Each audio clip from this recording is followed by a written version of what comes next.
بسم اللہ الرحمن الرحیم۔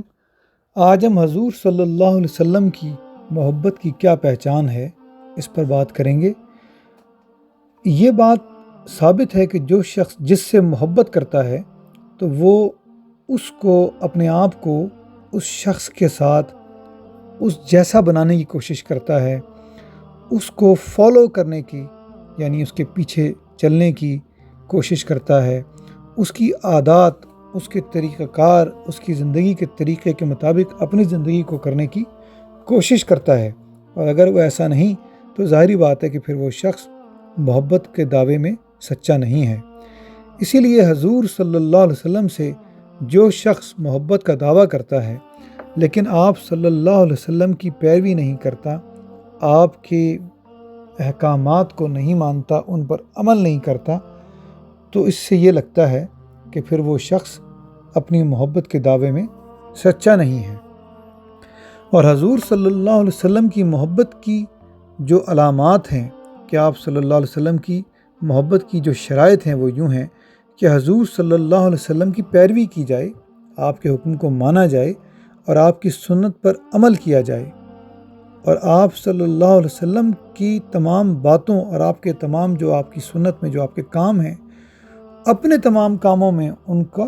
اتباع کرے، یعنی ان کے پیچھے چلے، اس طرح کرنے کی کوشش کرے، اور آپ کے ہر حکم کو مانے، اور جن چیزوں سے آپ نے منع فرما دیا ان سے رک جائے، اور جس وقت انسان آرام میں ہو، خوشی میں ہو، اس وقت بھی، اور جس وقت انسان پریشانی میں ہو اس وقت بھی، ہر حال میں حضور صلی اللہ علیہ وسلم کی سیرت اور آپ صلی اللہ علیہ وسلم کی سنت سے اپنے لیے ہدایت حاصل کرے۔ اور اس سلسلے میں اللہ تعالیٰ نے قرآن پاک میں سورہ آل عمران کی 3 آیت میں فرمایا، قُلْ إِن كُنتُمْ تُحِبُّونَ اللَّهَ فَاتَّبِعُونِي يُحْبِبْكُمُ اللَّهُ، کہ اے محبوب صلی اللہ علیہ وسلم آپ ان سے فرما دیں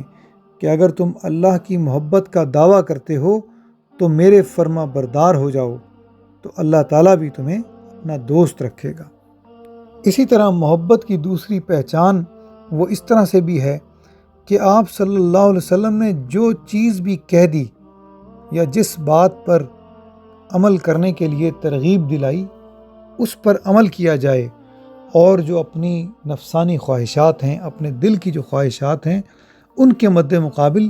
شریعت کے احکام کو مانا جائے۔ اسی لیے قرآن پاک میں اللہ تعالیٰ نے سورہ حشر کی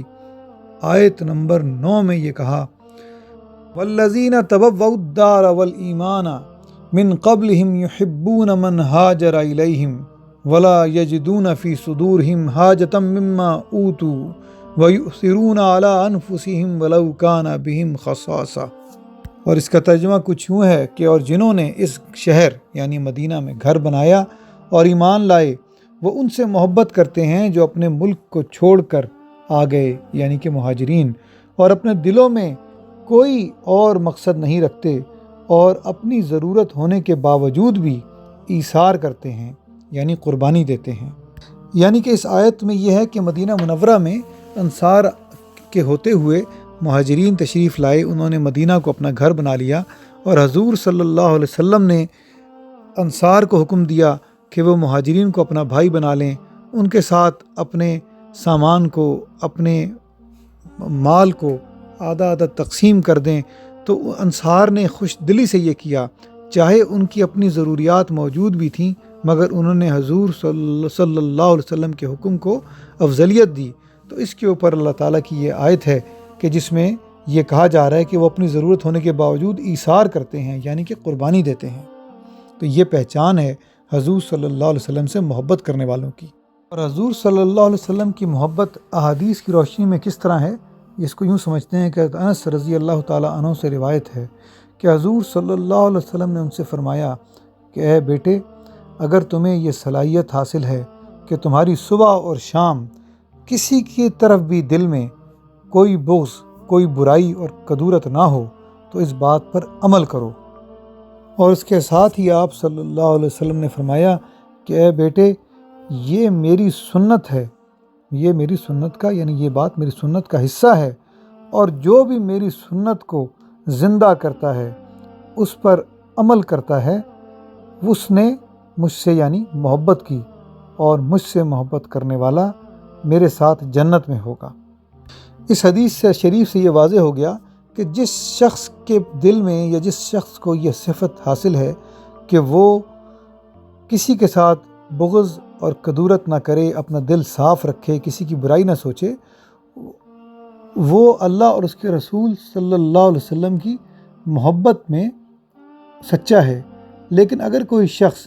بعض باتوں پر عمل نہیں کرتا، یعنی حضور صلی اللہ علیہ وسلم کے کچھ احکامات کے اوپر صحیح طرح عمل نہیں کرتا، تو اس کی محبت میں کمی ہے، اور عمل میں جتنی کمی ہوگی اتنی ہی اس کی محبت میں بھی کمی ہوگی۔ لیکن اس کا نام حضور صلی اللہ علیہ وسلم سے محبت کرنے والوں کی فہرست سے خارج نہیں ہوگا، کیونکہ اس بات کی دلیل اس بات سے بھی ملتی ہے کہ ایک شخص جس پر شراب پینے کی وجہ سے سزا لگی تو اس پر لوگوں نے لعنت کی، تو حضور صلی اللہ علیہ وسلم نے لعنت کرنے کی ممانعت فرما دی، لوگوں کو منع کر دیا اور کہا کہ اس پر لعنت نہ کرو، یہ اللہ اور اس کے رسول سے محبت رکھتا ہے۔ جزا اللہ عنا سیدنا محمد ما هو اہلہ صلی اللہ علیہ وسلم۔